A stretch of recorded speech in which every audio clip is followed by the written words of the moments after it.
Mimi nasema kama Musalia, mimi nimekuwa kwa siasa kwa muda mrefu na nimechunguza, na mimi nataka niwaambie itakuwa vigumu sana kumshinda Mheshimiwa William Ruto 2027. Haya maneno yote yakiwa pale, ni haki ya watu kuzungumza, lakini nataka niwaambie itakuwa vigumu sana.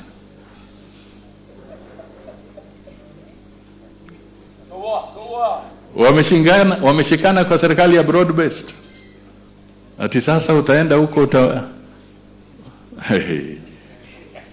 Bunga, ladies and gentlemen, welcome back to another episode where we analyze political statements. And this is Bunga Audiovisual. This is the place where we expose hidden agendas and give you the real picture behind the headlines. So today we are diving into Prime Cabinet Secretary, that is Musalia Mudavadi's latest bold aim. And you've heard his statement, you've watched the video. And he said that you have a right to free speech, but you will not defeat President Ruto in 2027. So guys, do you think that is true or that is stories a jabber? Because okay, that's right. Mudavadi, you know, he's a veteran politician who has been in government for decades. Sorry. And is actually warning opposition leaders and Gen Z activists that their voices won't change the outcome of the next elections.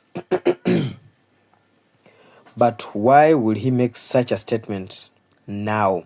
And this is just another psychological tactic to demoralize the people. And so many people had to come up with their several reactions concerning Mudavadi's speech.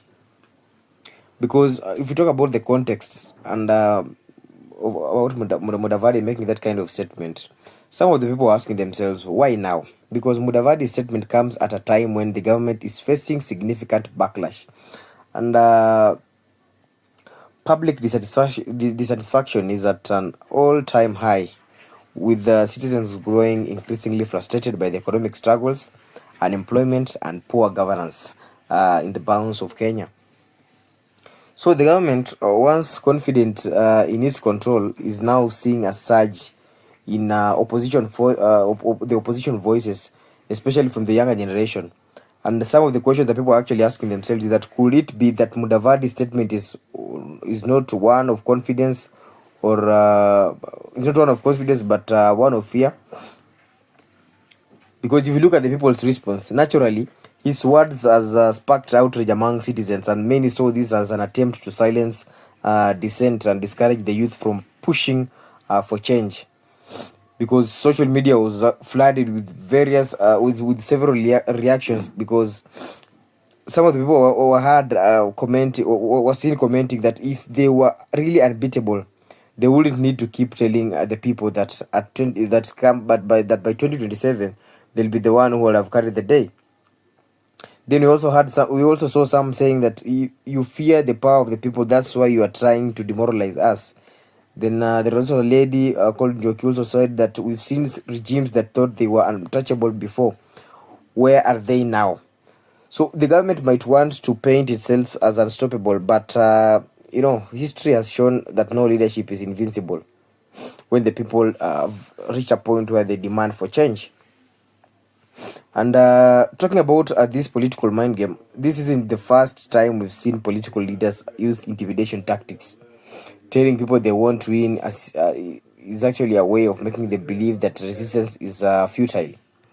But if the government was truly confident about its strength, will it really need to keep reminding people that we are going to carry the day when the 2027 elections reach?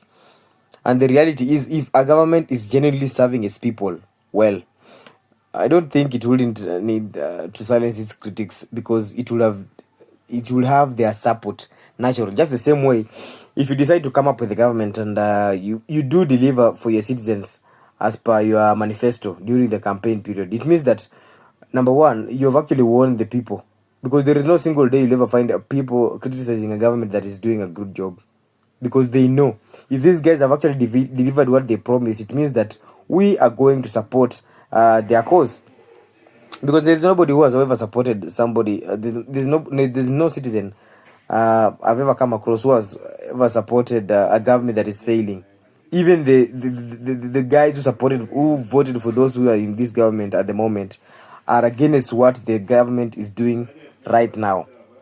So I don't know. I don't know what's the connect for the Gen Z opposition and for the Gen Z and the opposition, because some of the people are asking, what should young people and opposition leaders take from this statement that Prime Cabinet Secretary that Musalia Mudavadi did? Because it's just simple. We just don't need to fall for the psychological games that these guys are trying to bring to us.